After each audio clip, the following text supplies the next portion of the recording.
അവർ സംസാരിച്ച് സുരേഷ് ഗോപിയും ഒപ്പം കെ സുരേന്ദ്രനും രാജീവ് ചന്ദ്രശേഖരും കൈകൾ മുറുക്കി പിടിച്ച് പാർട്ടിയിലെ ഐക്യത്തിൻ്റെ കാഹളമോതുന്ന ഒരു രംഗമാണ് കെ സുരേന്ദ്രൻ്റെ മുറിയിൽ കാണുന്നത്. അതിനുശേഷം പി കെ കൃഷ്ണദാസും എം ടി രമേശും പി കെ കൃഷ്ണദാസും ജോർജ് കുര്യനും കൂടി സുരേഷ് ഗോപിയും ഒപ്പം കെ സുരേന്ദ്രനും കൂടി ഷെയ്ക്ക് ഹാൻഡ് ചെയ്ത പ്രധാനപ്പെട്ട നേതാക്കൾ എല്ലാവരും കൂടി ഷെയ്ക്ക് ഹാൻഡ് ചെയ്യുന്ന ഒരു കാഴ്ചയാണ് കാണുന്നത്. അതിൻ്റെ പിന്നിൽ എം ടി രമേശുണ്ട്. വി മുരളീധരൻ ഇപ്പോൾ അകത്തേക്ക് കയറി വരുന്നുണ്ട്.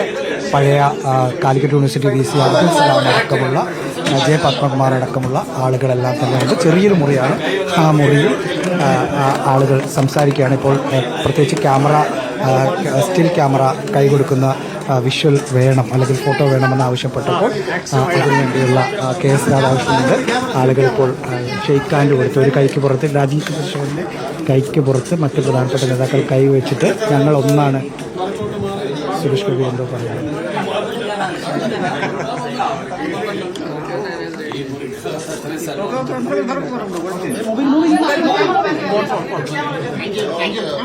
ആ ചടങ്ങ് എന്ന് പറയാൻ പറ്റില്ല. അവരുടെ ഒരു സൗഹൃദം കാണിച്ചതാണ്. അതും കഴിഞ്ഞു. ഇനി രാജീവ് ചന്ദ്രശേഖർ ഇവിടെ നിന്ന് എം ടി രമേശ് രാജീവ് ചന്ദ്രശേഖരന് കൈ കൊടുക്കുന്നു. നിലവിൽ സംസ്ഥാന പ്രസിഡന്റ് സ്ഥാനത്തേക്ക് വരാൻ സാധ്യത കൽപ്പിച്ചിരുന്ന ഒരാൾ, ഏറ്റവും അധികം സാധ്യത കൽപ്പിച്ചിരുന്ന ഒരാളെന്ന് പറയാം. എം ടി രമേശ് കൈ കൊടുക്കുകയാണ്.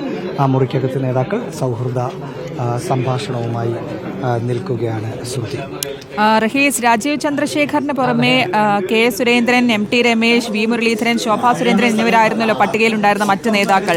ഇവരെല്ലാം മറികടന്നാണ് കേരളത്തിലെ പാർട്ടിയെ നയിക്കാൻ രാജീവ് ചന്ദ്രശേഖർ എത്തുന്നത്. ഇതിപ്പോൾ കോർ കമ്മിറ്റി യോഗം തുടങ്ങിയുടൻ തന്നെ ദേശീയ നേതൃത്വം പേര് നിർദ്ദേശിക്കുകയും ചെയ്തു. ദേശീയ നേതൃത്വത്തിന്റെ പ്രതീക്ഷകൾ അത് രാജീവ് ചന്ദ്രശേഖർ എങ്ങനെ മുന്നോട്ട് കൊണ്ടുപോകും, ഈ വെല്ലുവിളികളുണ്ട് ഈ പാർട്ടിയിൽ, അത് ഒക്കെ മറികടന്ന് എങ്ങനെ രാജീവ് ചന്ദ്രശേഖരനെ മുന്നോട്ട് കൊണ്ടുപോകാൻ കഴിയും എന്നത് തന്നെയല്ലേ?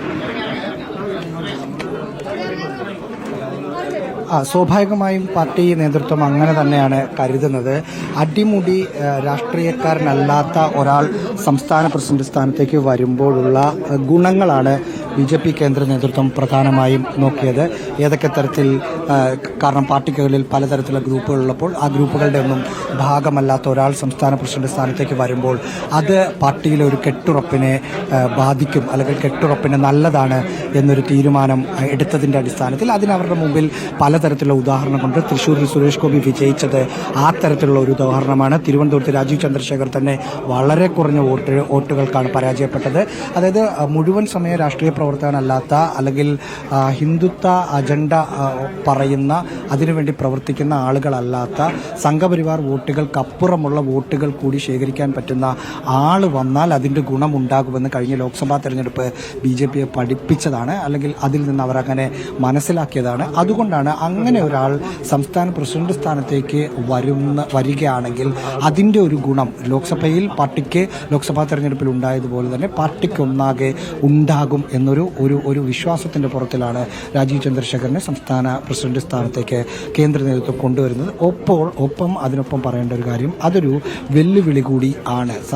കാരണം മുഴുവൻ സമയ രാഷ്ട്രീയ പ്രവർത്തകനല്ലാത്തതുകൊണ്ട് പാർട്ടിക്കകത്ത് നിരവധി ഗ്രൂപ്പുകളും പ്രവർത്തനങ്ങളും നടക്കുന്നത് കൊണ്ട് അതുമായി ബന്ധപ്പെട്ട തർക്കങ്ങൾ ഉണ്ടായാൽ അതെങ്ങനെ പരിഹരിക്കാം, അല്ലെങ്കിൽ ആരെയൊക്കെ ഒപ്പം നിർത്താം, ആരെയൊക്കെ ഒപ്പമല്ലാതെ പോയി അപ്പുറത്ത് പോയി നിൽക്കും എന്നതടക്കമുള്ള കാര്യങ്ങളിൽ നിലവിൽ അദ്ദേഹത്തിന് ഒരു ഗ്രാഹ്യം ഉണ്ടായിരിക്കില്ല. അപ്പം അത്തരം കാര്യങ്ങൾ വരുമ്പോൾ എങ്ങനെയാണ് അതിനെ ഡീൽ ചെയ്യുന്നത്? ഒരു രാഷ്ട്രീയ പ്രവർത്തകൻ, രാഷ്ട്രീയ നേതാവ് എന്ന നിലയിൽ, അല്ലെങ്കിൽ ആ തരത്തിൽ പ്രവർത്തിക്കാത്ത ഒരാളായതുകൊണ്ട്, ഇപ്പോൾ രാജീവ് ചന്ദ്രശേഖരൻ്റെ ഫയൽ നോക്കിയാൽ, അല്ലെങ്കിൽ അദ്ദേഹത്തിൻ്റെ ചരിത്രം നോക്കിയാൽ, ലോക്സഭാ തെരഞ്ഞെടുപ്പിലെ പരാജയത്തിന് ശേഷം കേന്ദ്ര സഹമന്ത്രി സ്ഥാനം കിട്ടുമെന്ന് എല്ലാവരും വിചാരിച്ചു. പക്ഷേ അദ്ദേഹത്തിന് കിട്ടിയില്ല. നരേന്ദ്രമോദിയുടെ 3ാം സർക്കാർ അധികാരമേൽക്കുന്നതിന് തൊട്ട് മുമ്പ് ഉള്ള ഒരു ദിവസം അദ്ദേഹം ഒരു ട്വീറ്റ് ചെയ്തു, ഞാൻ എൻ്റെ 18 വർഷത്തെ രാഷ്ട്രീയ പ്രവർത്തനം അവസാനിപ്പിക്കുകയാണ് എന്ന് പറഞ്ഞ് ട്വീറ്റ് ചെയ്ത് പെട്ടെന്ന് അദ്ദേഹത്തിന് ആ സഹമന്ത്രി സ്ഥാനം പോലും കിട്ടാത്തതിൽ ഒരു പ്രതികരണം നടത്തിയ ഒരാളാണ്. സ്വാഭാവികമായും ഈ പ്രായോഗിക രാഷ്ട്രീയത്തിലേക്ക് വരുമ്പോൾ ആ തരത്തിലുള്ള നിരവധി സംഭവങ്ങൾ അഭിമുഖീകരിക്കേണ്ടി വരും. അതിനെ എങ്ങനെയാണ് രാജീവ് ചന്ദ്രശേഖർ മറികടക്കുന്നത് എന്ന് നോക്കേണ്ടി വരും. ഇപ്പോൾ അദ്ദേഹം ശോഭാ സുരേന്ദ്രൻ മാധ്യമങ്ങളിൽ നടത്തുന്ന പ്രതികരണം ടെലിവിഷനിലിരുന്ന് കാണുകയാണ്. അദ്ദേഹം എന്താണ് ശോഭാ സുരേന്ദ്രൻ ഈ സംസ്ഥാന തെരഞ്ഞെടുപ്പുമായി ബന്ധപ്പെട്ട കാര്യങ്ങൾ പറയുന്നത് എന്ന് അദ്ദേഹം നോക്കിക്കൊണ്ടിരിക്കുകയാണ്. മുറിയിൽ തത്സമയം ഇരുന്ന് കേൾക്കുകയാണ് ശ്രുതി. എന്തായാലും BJP നേതാക്കളെ സംബന്ധിച്ച് ഗ്രൂപ്പുകൾക്കതീതമായി ഒരാൾ വരുന്നു എന്നത് പോസിറ്റീവാണോ അതോ നെഗറ്റീവാണോ എന്ന് വരും ദിവസങ്ങളിൽ മാത്രമേ നമുക്ക് പറയാൻ സാധിക്കൂ. തീർച്ചയായിട്ടും. എന്തായാലും ഈ ലോക്സഭാ തെരഞ്ഞെടുപ്പിൽ തിരുവനന്തപുരത്ത് സ്ഥാനാർത്ഥിയായിരുന്ന രാജീവ് ചന്ദ്രശേഖർ തലസ്ഥാനത്ത് അടുത്തിടെ സജീവമാകുന്നത് നമ്മൾ കണ്ടതാണ്. അത് അദ്ദേഹം ഈ പൊതുവിഷയങ്ങളടക്കം അഭിപ്രായം പറയുകയും എല്ലാ രംഗത്തും സജീവമായി തന്നെ ഇടപെടുകയൊക്കെ ചെയ്തിരുന്നു. അന്ന് ഈ തിരുവനന്തപുരത്ത് ഇടയ്ക്കിടെ വെന്നു പോകുന്നൊക്കെ കാര്യങ്ങളൊക്കെ ചോദിക്കുമ്പോഴും അതിൽ കൃത്യമായിട്ടുള്ളൊരു മറുപടിയല്ല. പക്ഷേ ഇങ്ങനെയൊരു ചില നീക്കങ്ങൾ ദേശീയ നേതൃത്വത്തിന്റെ ഭാഗത്തു നിന്ന് ഉണ്ടാകുന്നു എന്ന സൂചനകൾ നമ്മൾ നേരത്തെ തന്നെ റിപ്പോർട്ട് ചെയ്തിരുന്നതാണ്. ഇന്നിപ്പോൾ ഈ കാര്യവും രാജീവ് ചന്ദ്രശേഖറാണ് BJP ഇനി നയിക്കാൻ പോകുന്ന സംസ്ഥാനത്ത് എന്നുള്ളത് കാര്യവും ബ്രേക്ക് ചെയ്തതാണ് നമ്മളാണ്. ഇനി വരാൻ പോകുന്ന തെരഞ്ഞെടുപ്പുകൾ അത് വെല്ലുവിളി നിറഞ്ഞത് തന്നെയാണ്. വളരെ കുറഞ്ഞ കാലം കൊണ്ട് അദ്ദേഹത്തിന് പാർട്ടിയെ ഒറ്റക്കെട്ടായി മുന്നോട്ട് കൊണ്ടുപോകാൻ കഴിയുമെന്നൊരു ആത്മവിശ്വാസം നേതൃത്വത്തിനുണ്ടല്ലേ?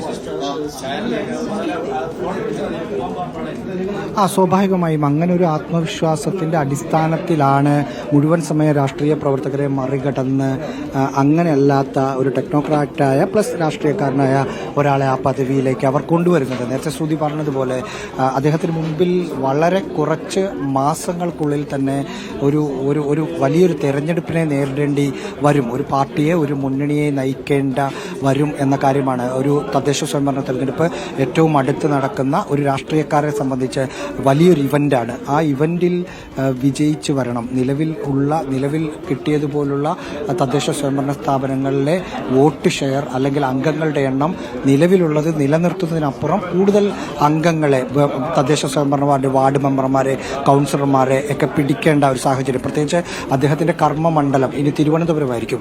തിരുവനന്തപുരം കോർപ്പറേഷനെ സംബന്ധിച്ച് BJP കഴിഞ്ഞ തവണ തന്നെ അധികാരം പിടിക്കും എന്നവർ പ്രതീക്ഷിച്ച ഒരു സ്ഥലമാണ്.